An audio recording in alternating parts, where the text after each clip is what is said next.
الحمد لله وكفى وسلام على عباده الذين اصطفى أما بعد فأعوذ بالله من الشيطان الرجيم بسم الله الرحمن الرحيم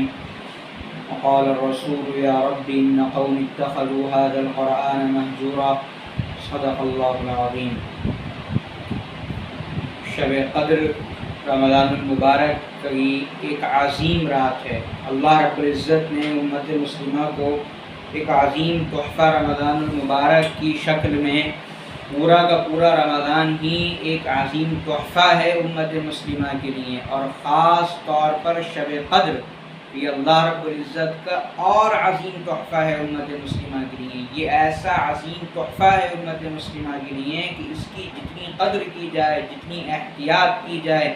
جتنی اس کی عظمت کو،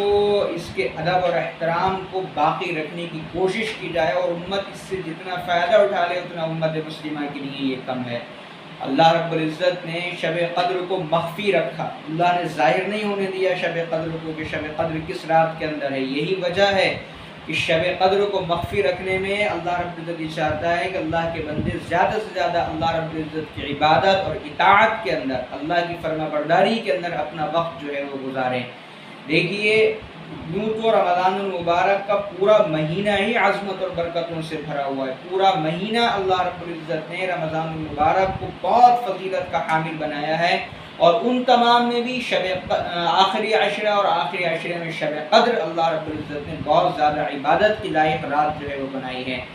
اور کون سی عبادت سب سے افضل ہے، یہ بھی ایک مسئلہ ہے کہ انسان کون سی ایسی عبادت انجام دے جو سب سے زیادہ افضل ہو. تو اس کے لیے ایک بات یاد رکھیے کہ قرآن کی تلاوت، قرآن کریم کو سمجھنا، قرآن میں اپنا وقت لگانا، یہ شب قدر کی اہم ترین عبادتوں میں سے ایک عبادت ہے.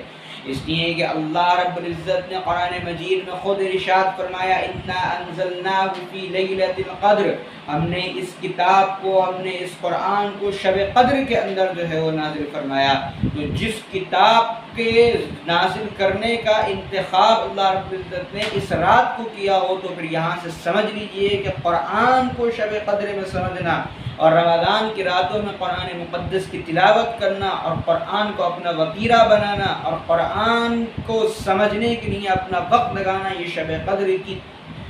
قدر کی تمام عبادتوں میں سب سے افضل عبادت اللہ رب العزت نے قرآن کریم کو سمجھنے کے لیے، قرآن کریم کا وقت لگانے کے لیے بنائی ہے. اس لیے کہ اسی رات میں قرآن نازل کیا گیا، اسی مہینے میں قرآن مقدس نازل کیا گیا. تو سب سے زیادہ فضیلت والا کام بھی قرآن کو سمجھنا، قرآن کو پڑھنا، قرآن کی تلاوت کرنا اور قرآن میں اپنا وقت لگانا، یہ شب قدر کی اہم ترین عبادتوں میں سے ایک عبادت اللہ رب العزت کے یہاں شمار کی جائے گی. یہ قرآن اللہ رب العزت کی کتاب ہے. اللہ رب العزت نے اپنی کتاب دنیا کے اندر ہمیں اور آپ کو دی ہے، اور قرآن کوئی فقط جھاڑ پھونک کی کتاب نہیں ہے. قرآن کوئی تعویذ گنڈوں کی کتاب جو ہے نہیں ہے. قرآن دنیا کے لیے ہدایت ہے، قرآن دنیا کے لیے منشور ہے، قرآن دنیا کے لیے دستور حیات ہے. اللہ رب العزت نے قرآن مقدس کو ایک دستور کی شکل میں دنیا کے اندر نازل فرمایا امت کے لیے. اس لیے اس کو نازل فرمایا گیا کہ دنیا اپنی اس قرآن کے مطابق اپنی زندگی جو ہے وہ گزارے، اس قرآن کو اپنا آئیڈیل اور نمونہ بنائے، اس قرآن کو اپنا امام بنائے. یہ قرآن ہادی ہے، یہ قرآن رہبر ہے، یہ قرآن ہدایت کی بات بتانے والا ہے، یہ قرآن ہدایت کی طرف انسانوں کی رہنمائی کرنے والا ہے. جب دنیا اس کتاب کو تھامے گی، جب مسلم قوم اس کتاب سے جڑے گی، جب مسلمان اس کتاب کو اپنا آئیڈیل اور نمونہ بنائیں گے اور اس کے مطابق اپنے آپ کو چلائیں گے اور چلنے کی پوری کوشش کریں گے، یہ دنیا کے اندر سرخرو اور سربلند ہوں گے. اور جب اس کتاب کو چھوڑ دیں گے، جب اس کتاب سے منہ موڑیں گے، جب اس کتاب سے اپنے رشتے کو ختم کر دیں گے، جب اس کتاب سے اپنے رشتے کو توڑ دیں گے، جب اس کتاب سے اپنے رشتے کو کمزور کریں گے، تو پھر یاد رکھیے کہ یہی لوگ ہوں گے جن کو اللہ رب العزت نے دنیا میں بلندیوں پر پہنچایا تھا، اور یہی لوگ ہوں گے جن کو اللہ ذلت کے گڑھوں کے اندر جو ہے وہ ڈال کر کے ڈال دے گا. ان اللہ یرفع بہذا الکتاب اقواما ویضع بہ آخرین، کہ اس کتاب، اس قرآن کے ذریعے سے اللہ رب العزت بہت سارے لوگوں کو اور سریا پر، عزت کی بلندیوں پر پہنچا دیا کرتا ہے، اور جب وہ اس کتاب سے منہ موڑتے ہیں تو اللہ ان کو ذلیل و رسوا کر کے ان کو جو ہے وہ ذلیل و رسوا اللہ رب العزت کرتا ہے، ان کو صفائے ہستی پہ تو ان کا عزت کے ساتھ نام لینے والا دنیا کے اندر جو ہے باقی نہیں رہتا۔ قرآن کریم کو چھوڑنے کا آج نتیجہ یہ ہمارے سامنے آیا ہے کہ ہم یہ بھول گئے، ہمیں پتہ ہی نہیں ہے کہ ہمارے دوست کون ہیں، ہمارے دشمن کون ہیں، ہمارے مخلص کون ہیں، اور ہمارے ساتھ کھیل کرنے والے جو ہے وہ کون ہیں۔ ہم نے اس کتاب کو چھوڑ کر کے سب سے بڑی غلطی کری ہے، اور اس کتاب کو چھوڑا بھی ہم نے ایسا ہے کہ جس کی نظیر شاید کوئی دوسرا مذہب والا جو ہے وہ پیش نہیں کر سکے۔ ایسا ہم نے اس کتاب سے اپنے رشتے کو توڑا ہے کہ نہ تو اس کتاب کی سمجھ ہمارے پاس ہے، نہ تو ہم اس قرآن کو سمجھتے ہیں کہ یہ قرآن ہم سے کہہ کیا رہا ہے، نہ اس قرآن کی تلاوت ہمارے یہاں صحیح ہے کہ یہ قرآن کس طریقے سے پڑھنا چاہیے، نہ یہ ہمارے یہاں پورا ہے، نہ اس کتاب کی سمجھ ہمارے پاس ہے۔ کم سے کم یہ کہ ہم اس کتاب کو صحیح پڑھنے والے تو ہوتے، اس کتاب کی صحیح تلاوت کرنے والے تو ہوتے، اس قرآن کو حق کے مطابق پڑھنے والے تو ہوتے۔ یہ بھی اس کتاب کا ایک حق ہے، اس قرآن کا، الذین آتیناہم الکتاب یتلونہ حق تلاوتہ، وہ لوگ جن کو اللہ رب العزت نے کتاب دی ہے وہ اس کی تلاوت کرتے ہیں، حق کے مطابق تلاوت کرنا۔ بڑے افسوس کا مقام ہے کہ ہمارے امت مسلمہ میں 95% لوگ بھی صحیح قرآن پڑھنے والے جو ہے وہ نہیں ہیں، صحیح قرآن پڑھنے والے نہیں ہیں، کہ جس طریقے سے اس کتاب کو پڑھا جانا چاہیے اس طریقے سے اس کتاب کو پڑھنے والے ہوں، صحیح قرآن پڑھنے والے جو ہیں، ان کی تجویز صحیح نہیں ہے، تو اس کتاب کو صحیح پڑھ نہیں سکتے۔ اللہ کے بندو، کم سے کم قرآن کو تو صحیح پڑھنے والے بن جاؤ، کم سے کم قرآن کی صحیح تلاوت کرنے والے بن جاؤ۔ یہ دل اللہ رب العزت روشن اور منور کر دے گا صرف اس بات سے کہ اگر قرآن کو صحیح پڑھنے والے بن گئے، اگر قرآن کی صحیح تلاوت کرنے والے بن گئے۔ لیکن افسوس ہے کہ صحیح تلاوت قرآن کریم نہیں کر سکتے، اور ایک بہت بڑا طبقہ وہ ہے جس کو قرآن پڑھنا ہی نہیں آتا۔ ایک طبقہ تو وہ ہے جو قرآن کچھ پڑھ لیتا ہے، ٹوٹا پھوٹا ہی صحیح، اور بہت بڑی تعداد میں وہ لوگ ہیں جو قرآن پڑھتے ہی نہیں ہیں، جن کو قرآن پڑھنا ہی نہیں آتا، اور انہوں نے بچپن سے قرآن پڑھا ہی نہیں ہے۔ اور آگے لے کر کے چلیے، کم سے کم 97% لوگ وہ ہیں جو قرآن کریم کو سمجھتے نہیں، قرآن کریم کی سمجھ ان کے پاس نہیں ہے، قرآن کریم کا علم ان کے پاس جو ہے وہ نہیں ہے کہ قرآن اللہ رب العزت نے نازل کیا، اللہ رب العزت کتاب میں کہہ کیا رہا ہے وہ ان کو جو ہے وہ نہیں آتا، اللہ رب العزت نے اس قرآن میں کیا کہا ہے ان کو پتہ ہی نہیں ہے کہ اللہ رب العزت نے اس کتاب کے اندر کیا کہا ہے۔ ایک بڑی تعداد ہے حفاظ کی جو قرآن کریم رمضان میں سناتے ہیں، اور ایک بڑی تعداد ہے ان لوگوں کی جس کسی نہ کسی درجے میں وہ قرآن کریم سن لیتے ہیں، لیکن نہ سنانے والے کو پتہ اس نے کیا سنایا، نہ سننے والے کو پتہ اس نے جو ہے وہ کیا سنا، نہ پڑھنے والے کو پتا اس نے کیا پڑھا، نہ پیچھے کھڑے ہونے والوں کو پتا کہ انہوں نے اس کتاب کے اندر کیا سنا۔ یہی حق ہے اللہ کی کتاب کا،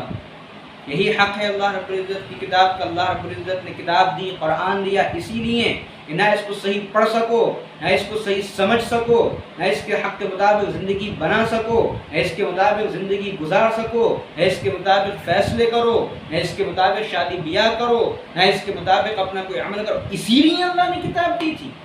اسی لیے اللہ نے قرآن دیا تھا، اسی لیے اللہ نے اس کتاب کو محمد رسول اللہ صلی اللہ علیہ وسلم پر نازل فرمایا تھا، اور اسی لیے اللہ کے رسول صلی اللہ علیہ وسلم نے اتنی سختیاں برداشت کری تھیں کہ اللہ کے رسول کو یہ کتاب دنیا کے اندر پہنچانا تھی، اللہ کے رسول کو یہ کتاب امت مسلمہ کو دینا تھی، جس کی وجہ سے رسول اللہ صلی اللہ علیہ وسلم نے مکے کی سختیاں برداشت کری، جس کی وجہ سے رسول اللہ صلی اللہ علیہ وسلم نے اپنی بیٹیوں کو طلاق دلوائی، جس کی وجہ سے اللہ کے رسول صلی اللہ علیہ وسلم نے شعیب ابی طالب کی 3 سال کی معاشی اقتصادی بائیکاٹ برداشت کیا، جس کی وجہ سے اللہ کے رسول صلی اللہ علیہ وسلم نے بیت اللہ کو چھوڑا، خانہ کعبہ کو چھوڑا، جس کی وجہ سے اللہ کے رسول نے طائف میں پتھر کھائے، جس کی وجہ سے رسول اللہ صلی اللہ علیہ وسلم نے بدر کری، جس کے لیے اللہ کے رسول نے احد کری، اپنے دندان مبارک شہید کرائے، اپنے آپ کو زخمی کرایا، اور نہ جانے کتنے معرکے اللہ کے رسول صلی اللہ علیہ وسلم نے اپنے سر لیے کہ یہ کتاب اللہ رب العزت کو دنیا کے اندر محمد رسول اللہ صلی اللہ علیہ وسلم کے واسطے سے پہنچانا تھی۔ لیکن بڑے افسوس کا مقام ہے کہ امت نے اس قرآن کا وہ حال کیا ہے الامان والحفیظ۔ میرے بھائیوں، سورہ فرقان میں اللہ رب العزت نے ارشاد فرمایا وقال الرسول یا رب ان قوم اتخذوا هذا القرآن مهجورا۔ قیامت کے دن رسول اللہ صلی اللہ علیہ وسلم اللہ رب العزت کی بارگاہ میں یہ کہیں گے اللہ یہ میری وہ قوم ہے جس نے قرآن کو پیٹ کے پیچھے ڈال دیا، جس نے قرآن کو چھوڑ دیا، جس کو اخبارات پڑھنے کا ٹائم تھا، جس کو موبائل چلانے کا ٹائم تھا، جس کو موبائل میں اپنا وقت گزارنے کا ٹائم تھا، اپنی بیوی کے لیے ٹائم تھا، اپنے بچوں کے لیے ٹائم تھا، سب کچھ کرنے کو ٹائم تھا، لیکن اگر اس کو ٹائم نہیں تھا تو قرآن مقدس پڑھنے کا ٹائم اس کے پاس جو نہیں تھا، قرآن سمجھنے کا وقت اس کے پاس نہیں تھا کہ اللہ کے رسول صلی اللہ علیہ وسلم قیامت کے دن اللہ رب العزت سے کہیں گے اللہ یہ میری وہ قوم ہے جس نے قرآن کو اپنی پیٹھ کے پیچھے لا کر کے جو ہے وہ ڈال دیا تھا۔ قرآن کوئی معمولی کتاب نہیں ہے، قرآن اللہ کا کلام ہے، یہ اللہ کی آخری کتاب ہے، کہ انسانوں کو اندھیروں سے نکال کر کے روشنی کی طرف لے کے آنے والی کتاب ہے، کہ انسان کو ظلمتوں سے، تاریکیوں سے اجالوں کی طرف، نور اور روشنی، ہدایت کی طرف لے کر کے آنے والی کتاب ہے۔ یہ قرآن انسانوں کی صحیح رہنمائی کرنے والی کتاب ہے۔ میرے بھائیوں، اگر قرآن کو اسی طریقے سے چھوڑے رکھا تو یاد رکھیے جتنی ذلت اور رسوائی دنیا کے اندر اس وقت ہو رہی ہے اس سے کہیں بڑھ کر کے ذلت اور رسوائی کا سامنا کرنا پڑے گا۔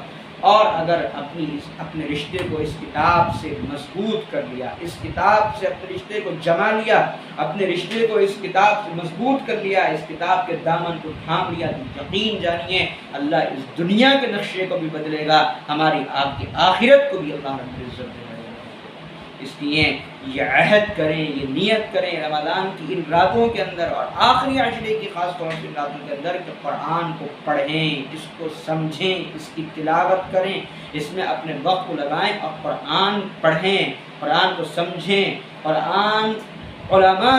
قرآن سمجھائیں گے حضرات علماء کرام۔ کوئی عام آدمی قرآن کریم کو نہیں سمجھا سکتا، نہ کوئی خود سے قرآن کریم کو سمجھ سکتا ہے۔ یہ بات بھی اچھے طریقے سے یاد رکھیں کہ خود سے کبھی قرآن سمجھ میں نہیں آ سکتا۔ ہاں اتنی بات ہے، قرآن کا بیسیکلی جو پیغام ہے، آخرت، دنیا، توحید، رسالت، جنت، جہنم، یہ سمجھ میں آ سکتے ہیں، لیکن مسائل کبھی خود سے قرآن کریم کو سمجھ میں جو ہے وہ نہیں آ سکتے۔ اس لیے معتبر علماء اکرام کی تفاسیر کا مطالعہ کریں۔ ہر زبان میں علماء نے تفسیر لکھی ہے، نہیں سمجھ میں آئے مسئلہ علماء سے کہیں کہ یہ بات سمجھ میں نہیں آ رہی ہے، حضرات علماء اکرام کو آپ کو سمجھائیں گے، لیکن کبھی خود سے قرآن میں اپنی رائے دینے کی کوشش نہ کریں۔ اللہ رب العزت ہمیں حق کے مطابق قرآن کریم پر عمل کی توفیق عطا فرمائے، اس کو سمجھنے کی، اس کو صحیح پڑھنے کی توفیق عطا فرمائے۔ آخر دعوانا ان الحمد للہ رب العالمین۔